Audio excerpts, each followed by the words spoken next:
Oke, salam Maranatha untuk kita semua. Saat ini kembali kita mengupas kebenaran Alkitab. Kita akan belajar bersama dan topik kita hari ini adalah doktrin persepuluhan. Dan ini sangat menarik karena di luar sana kekristenan sedang bingung Ya. dengan doktrin ini, Pak. Ada yang berkata doktrin perpuluhan masih ada, ya masih ada karena ini perintah Tuhan dan lain sebagainya. Ya. Ada juga yang berkata doktrin perpuluhan sudah tidak ada karena itu adalah doktrin yang terkandung di dalam ibadah simbolik. Itu adalah hukum Taurat dan ketika masuk di zaman Perjanjian Baru sudah tidak berlaku lagi. Ya. Nah ini minta pemahaman yang Alkitabiah, Pak Dokter, tentang doktrin perpuluhan ini. Silakan. Ya, baik. Jadi memang ada banyak kontroversi mengenai hal ini pada saat ini, ya. Dan kadang-kadang kontroversi ini terpicu karena penyalahgunaan perpuluhan juga. Oh ya. Begitu ya. Jadi seringkali penyalahgunaan sesuatu membuat orang menjadi bereaksi, begitu ya. Tetapi kita harus melihat bukan penyalahgunaannya, tetapi bagaimana ya prinsip-prinsip Alkitabnya. Iya, gitu ya. Hanya karena sesuatu disalahgunakan, ya misalnya ada gereja yang perpuluhannya disalahgunakan atau lain sebagainya, atau sukses teologi dan menjanjikan hal yang tidak-tidak, gitu kan. Oh, kalau kamu kasih perpuluhan, maka kamu akan diberkati 10 kali lipat dan lain sebagainya, seperti itu. Hanya karena ada penyalahgunaan, maka bukan berarti sesuatu itu pasti salah, begitu ya. Tapi kita harus lihat di sini. Dan karena ini video singkat sekali lagi, maka saya akan langsung saja ya, dan secara singkat saja menyatakan bahwa kita bilang persepuluhan Israel itu memang sudah berakhir. Ya. Artinya hukum persepuluhan untuk orang Israel ya sudah tidak berlaku bagi kita. Tetapi prinsip persepuluhan ya itu adalah hal yang baik ya, dan itu adalah sesuatu yang bisa dipakai oleh orang percaya Perjanjian Baru juga. Gitu, ya. Dan mengapa demikian? Ya, karena begini, di dalam Alkitab ya, waktu orang Israel menjadi umat Allah, ada hukum bagi mereka, banyak hukum. Ya. Salah satunya adalah hukum persepuluhan. Mereka harus kasih persepuluhan kepada orang Lewi, orang Lewi kasih persepuluhan kepada imam-imam, gitu kan? Dan Tuhan kasih ini nomor satu untuk kebaikan umat sendiri, ya, karena dengan memberi persepuluhan mereka menunjukkan kasih mereka kepada Tuhan, ya. Dan juga untuk mendukung suku Lewi dan imam-imam yang tidak diberikan tanah pusaka. Ya. Nah, banyak orang berkata, kita kan sudah bukan Israel lagi. Hari ini tidak ada orang Lewi lagi, ya, dan sebagainya. Benar, gitu ya. Tetapi kita harus paham bahwa persepuluhan itu bukan dimulai pada orang Lewi, melainkan sebelum hukum Taurat diberikan. Ternyata persepuluhan itu juga sudah ada, gitu ya, sebagai sesuatu yang dilakukan oleh orang-orang beriman. Ya. Ada 2 orang yang tercatat dalam Alkitab sebelum hukum Taurat memberikan persepuluhan. Ini yang tercatat. Bisa jadi ada yang lain yang tidak tercatat. Benar. Ya. Yaitu Abraham, dia memberikan persepuluhan. Kemudian Yakub, ya, dia berjanji dia akan memberikan persepuluhan 1/10 dari semua yang dia miliki kepada Tuhan. Gitu ya. Kita tidak tahu tentang Ishak.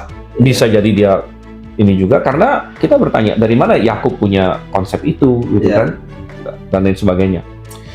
Jadi kita melihat bahwa kalau kita melihat persepuluhan sebagai sesuatu yang legalistik, ya, oh kamu harus kasih persepuluhan, kalau enggak kamu nggak diselamatkan dan sebagainya. Nah ini tentu kesesatan, begitu ya, itu kesesatan ya. Atau kalau kamu tidak memberikan persepuluhan, ya maka kamu akan dilaknat Tuhan dan sebagainya. Kita tidak mau melihat persepuluhan dari perspektif itu. Ya. Kita mau melihat persepuluhan dari perspektif ini adalah hal yang baik, ya, yang diberikan oleh Tuhan dan diteladani oleh orang-orang percaya. Nah, di dalam perjanjian baru, tadi kan kita bicara perjanjian lama. Benar. Sekarang kita masuk perjanjian baru. Nah, ini yang orang bilang, di perjanjian baru tidak ada disebut persepuluhan. Iya. Sebenarnya ada juga. Iya. Gitu ya. Di Matius, ya, Tuhan pernah bilang bahwa ada hal-hal yang lebih utama memang dalam kebenaran, yaitu mengenai keadilan. Ya. Ya, dia menyinggung orang Farisi waktu itu, yang rajin memberikan persepuluhan, tapi mengabaikan keadilan, kebenaran. Dan Tuhan bilang yang satu perlu dilakukan, yang satu jangan diabaikan. Ya, Oke, ya. Dan mungkin mereka bilang lagi, oh itu kan untuk orang Farisi katanya. Ya. Oke, tapi ya itu kan prinsip Tuhan mengajar semua orang sebenarnya. Ya. Di kitab Ibrani sebenarnya ada juga ya, di Ibrani pasal 7 ketika berbicara mengenai Melkisedek lain sebagainya. Di situ penulis Ibrani menyinggung soal bahwa manusia sampai saat ini masih memberikan persepuluhan. Kita memberikan persepuluhan kepada Tuhan gitu. Oke. Tapi intinya begini, kalau dibilang oh persepuluhan sudah ditiadakan. Semua hal yang ditiadakan itu disinggung di dalam perjanjian baru. Ya. Misalnya domba sudah tidak ada lagi. Itu jelas. Persembahan domba maksudnya. Jelas disebut di dalam Ibrani. Ya. Tidak perlu sunat lagi. Itu dijelaskan oleh Paulus. Haram dan halal sudah tidak ada lagi. Itu Yesus ajarkan. Paulus ajarkan di Kolose. Ya. Hari-hari raya Sabat ditiadakan. Itu bayangan disebut di dalam Kolose. Tapi tidak ada satu ayat pun yang berkata perpuluhan adalah bayangan. Tidak ada ayat satupun. Ya. Nah, kan tidak ada lagi orang Lewi. Nggak masalah. Gitu. Kita melihat prinsipnya. Prinsipnya. Sama seperti kalau misalnya dalam Alkitab dikatakan tunduklah kepada raja. Kita bilang, oh hari ini nggak ada raja. Jadi saya nggak perlu tunduk kepada siapa-siapa nih, gitu. Ya bukan seperti itu. Prinsipnya apa? Raja itu kan otoritas pemerintah. Begitu kan? Dan oleh karena itu ya hari ini nggak ada raja ya kita tunduk kepada presiden, kita tunduk kepada, bukan berarti wah Alkitab suruh tunduk sama raja, tidak ada lagi. Maka saya tidak perlu tunduk pada siapa-siapa. Bukan seperti itu. Ya. Ketika Abraham dan Yakub memberikan persepuluhan juga belum ada orang Lewi.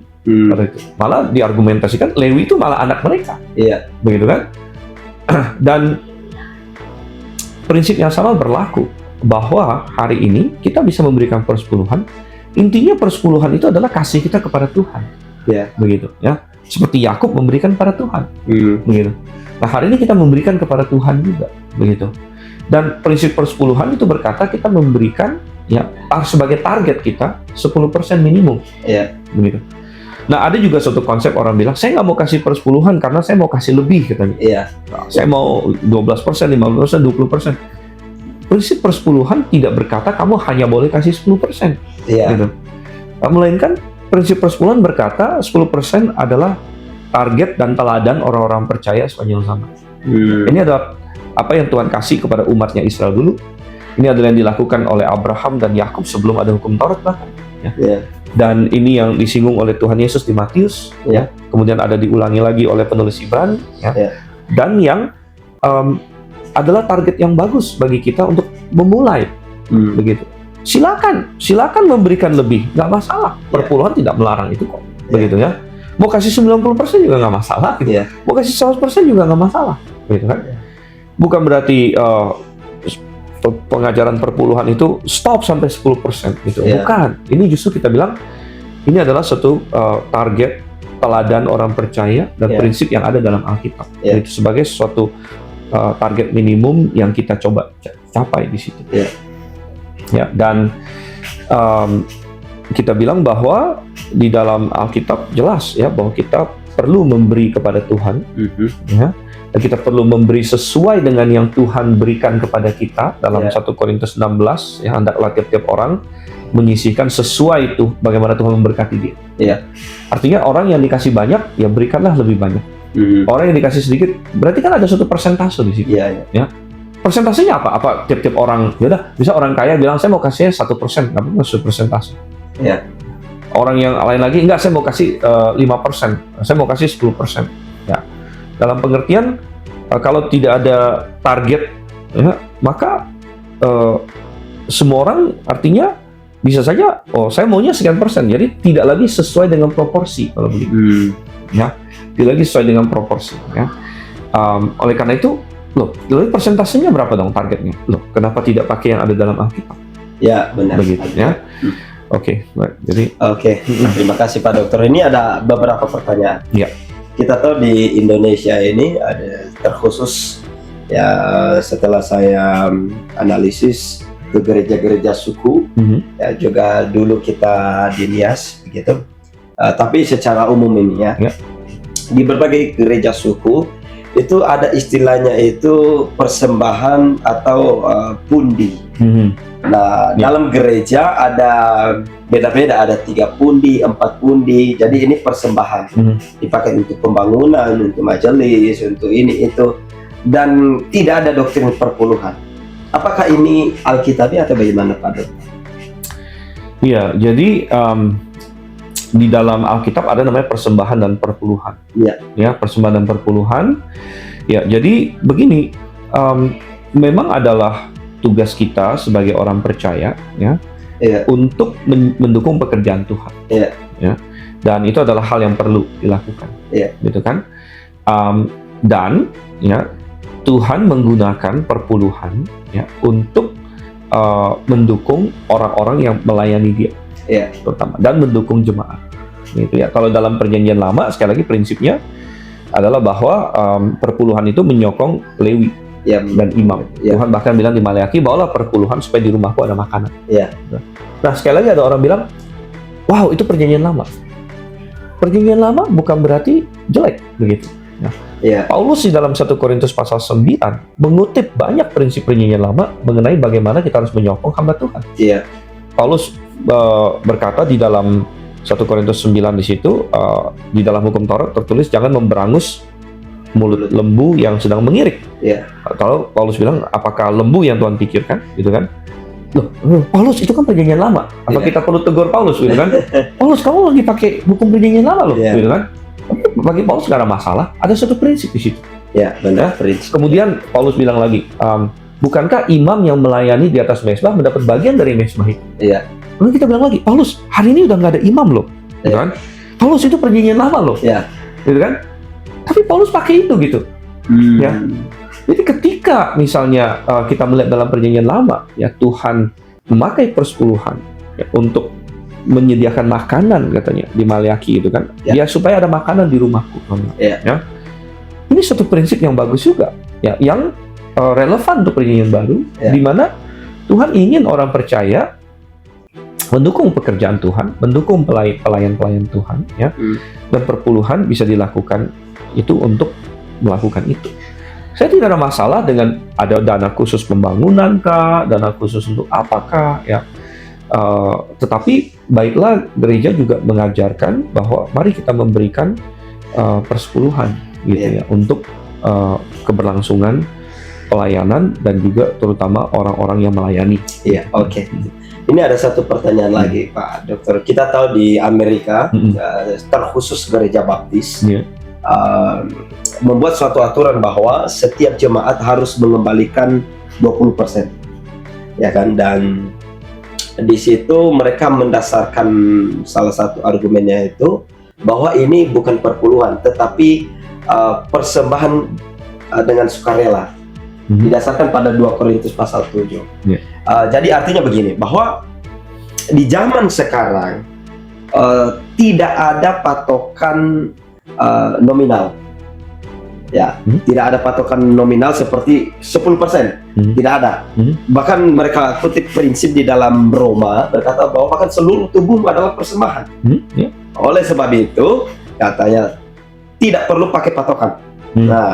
Tapi berikanlah dengan sukarela, 20%, 30% dan lain sebagainya.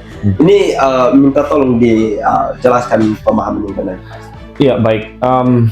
Sekarang saya perlu ini juga ya, mengkoreksi juga bahwa saya rasa gereja-gereja baptis bukan bilang bahwa mereka mengharuskan 20% sih, begitu ya. Nomor satu, gereja baptis itu ada banyak sekali, ya. Jadi tidak homogen, yang jelas ya, tidak homogen. Dan tidak, ya artinya dari yang baptis yang sesat juga ada, sampai yang benar gitu ya. Ya, dan lucunya ya kalau kita bilang anti perpuluhan atau tidak perpuluhan, tapi kemudian kita bilang 20%, itu sama saja, cuman kamu dobelkan begitu ya. Ya kan, maksudnya oke, jangan 10% tapi 20% ya harus ya gitu kan.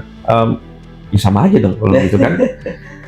Cuman kamu dobelkan, dobelkan, dan kamu dapat angka 20% dari mana? Begitu kan? Kalau angka 10% minimal ada contohnya dalam Alkitab. Begitu kan?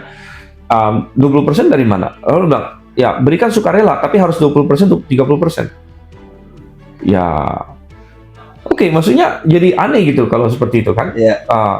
Jadi ini kembali suatu kesalahpahaman tentang perpuluhannya. Di masa Israel pun, ketika mereka diharuskan kasih persepuluhan, mereka tidak stop pada persepuluhan. Gitu. Bahkan persepuluhan di Israel itu ada 3 macam, ya. Persepuluhan yang untuk Lewi, kemudian ada yang untuk orang miskin dan lain sebagainya. Terus ada yang 3 tahun sekali untuk dipakai untuk makan-makan bersama dengan orang-orang kota dan lain sebagainya, gitu ya.